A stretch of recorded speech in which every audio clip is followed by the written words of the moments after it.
حضرت معاذ بن جبل رضی اللہ تعالیٰ عنہ بیان کرتے ہیں، ایک روز رسول اللہ صلی اللہ علیہ وسلم ہمیں نماز فجر پڑھانے کے بعد تشریف نہ لائے۔ قریب تھا کہ ہم سورج طلوع ہونے کا مشاہدہ کر لیتے، پھر آپ بہت تیزی سے تشریف لائے، چنانچہ نماز کے لیے اقامت کہی گئی۔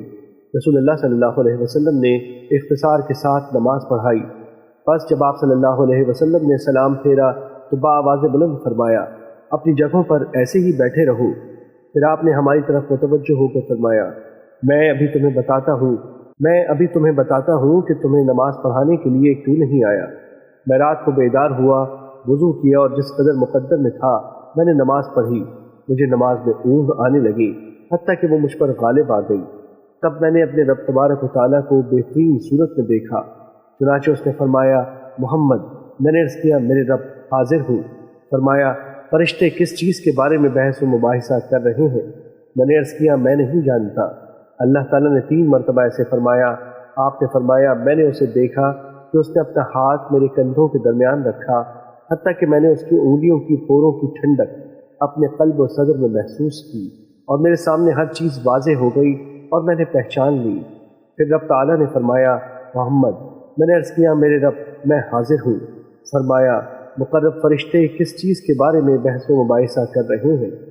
میں نے عرض کیا، گناہ مٹا دینے والے اعمال کے بارے میں۔ فرمایا، وہ کیا ہے؟ میں نے عرض کیا، باجماعت نماز پڑھنے کے لیے چل کر جانا، نماز کے بعد مساجد میں بیٹھے رہنا، ناگواری کے باوجود اچھی طرح وضو کرنا۔ پھر فرمایا، وہ کس چیز کے بارے میں بحث کر رہے ہیں؟ میں نے عرض کیا، درجات کے بارے میں۔ فرمایا، وہ کیا ہے؟ میں نے عرض کیا، کھانا کھلانا، نرمی سے بات کرنا، اور جب لوگ سو رہے ہوں نماز تہجد پڑھنا۔ فرمایا، کچھ مانگ لے۔ آپ صلی اللہ علیہ وسلم نے فرمایا، میں نے عرض کیا، اے اللہ، تجھ سے نیک اعمال بجا لانے، برے کام چھوڑ دینے اور مساکین سے محبت کرنے کی توفیق مانگتا ہوں، اور یہ کہ تو مجھے بخش دے اور مجھ پر رحم فرما، اور جب تو کسی قوم کو فتنے سے دوچار کرنا چاہے تو مجھے اس میں مبتلا کیے بغیر فوت کر دینا۔ میں تجھ سے تیری محبت، تجھ سے محبت کرنے والوں کی محبت اور ایسے عمل کی محبت کا سوال کرتا ہوں کہ مجھے تیری محبت کے قریب کر دے۔ پھر رسول اللہ صلی اللہ علیہ وسلم نے فرمایا، یہ خواب حق ہے، بس اسے یاد کر پھر اسے دوسروں کو بتاؤ۔ مشکات المصابیح، حدیث نمبر 748۔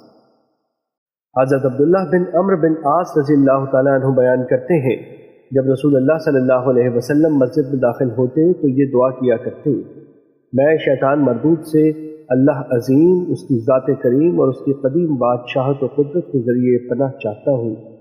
آپ صلی اللہ علیہ وسلم نے فرمایا، پس جب کوئی شخص یہ دعا پڑھتا ہے تو شیطان کہتا ہے، یہ اب سارا دن مجھ سے محفوظ رہے گا۔